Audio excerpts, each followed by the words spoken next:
Let's now focus on an issue that quite a number of Nairobians have been talking about in the last couple of weeks.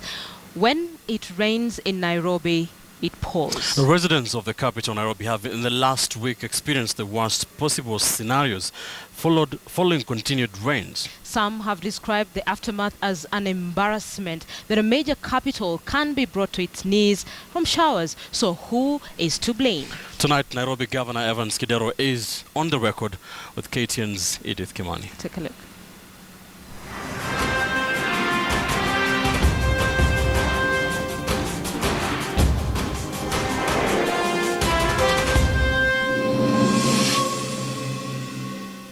This past week has undoubtedly been a nightmare for Nairobi residents.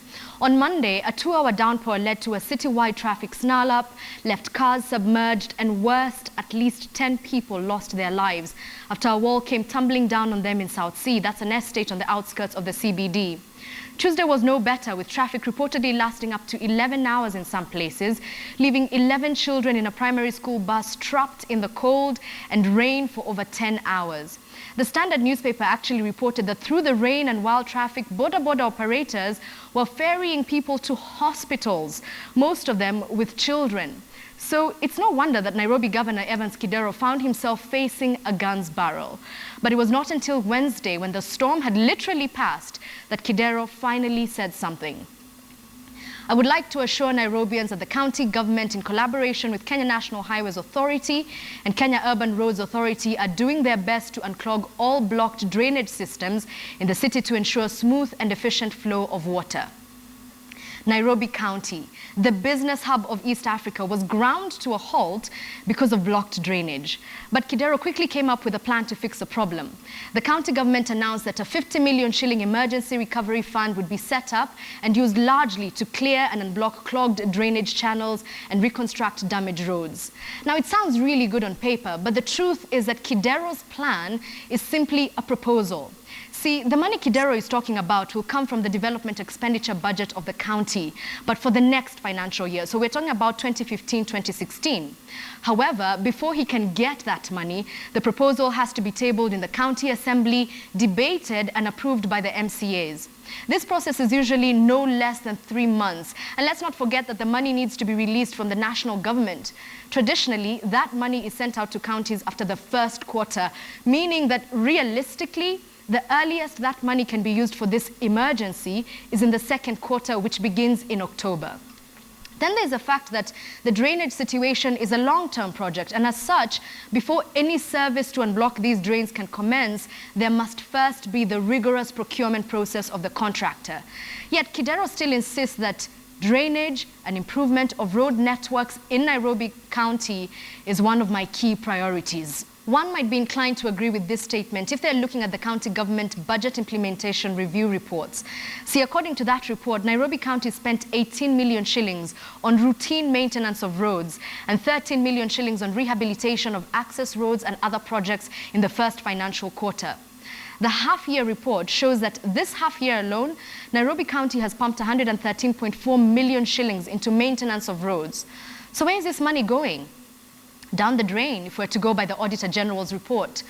On roads in Nairobi County, the report reads in part, physical verification on sampled roads revealed that most of the roads rehabilitated had gone back to their dilapidated state, indicating shoddy or poor supervision of the works. It gets even better. The report continues to say, it was not explained why the final payment certificates were made before thorough inspection and commissioning of the rehabilitation works. Some construction firms were also given multiple and continuous maintenance works before carrying due diligence on previous performance and capacity. Well, that seems to explain the poor state of the roads, but what about the root cause? Garbage buildup in the county, clogging up the drains. Well, that same Auditor General's report makes some very interesting observations. Inquiries at the Registrar of Companies revealed that some of the firms, these are the ones contracted to collect garbage, were not traceable at the Registrar of Companies, while audit inspection at Dandora dump site revealed that some lorries did multiple dumping within a few minutes. So, for example, at 10-minute intervals, making it doubtful whether they had actually left the site. It was also observed that 166,225,352 shillings was paid to various firms which were not in the pre-qualified tendering list. So there are clearly issues of accountability and transparency plaguing this one aspect of Nairobi County, and the solution has been to throw more money into the muddy waters.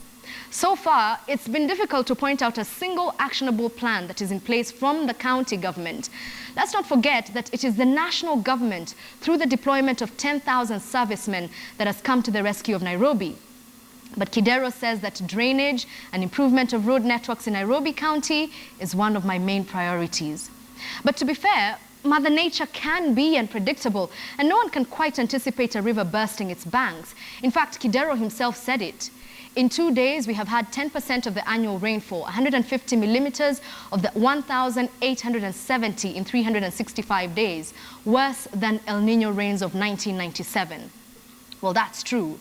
But it's also true that the Meteorological Department had forewarned everybody about this. On their website, the Meteorological Department has highlighted depressed rainfall is expected over most of the eastern sector of the country during March to May 2015 long rain season. However, rainfall over most parts of western and central counties is likely to be near average with a slight tendency to above average over several parts of western Kenya. Nairobi County is lumped in the central counties. The department goes on to make a very specific recommendation to county authorities. Municipalities located in western and central regions where good rainfall is expected are advised to open up drainage systems early enough so as to avoid water accumulation due to surface runoff that lead to flash flooding. This forecast was published on the 27th of February 2015, 2 months before the rains began. Nairobi accounts for 60% of the country's GDP. One county is responsible for more than half of the entire country's wealth.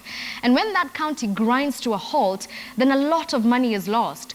Official data actually indicates that an average of 50 million shillings is lost daily through traffic. And that's ordinary traffic, not 11-hour traffic. Money was lost. Property was destroyed and lives were lost. But Kidero said, sincere condolences to the families who have lost their loved ones as a result of the current heavy rains and 7 others injured. See, Kidero may be sorry, but sometimes sorry is a sorry word.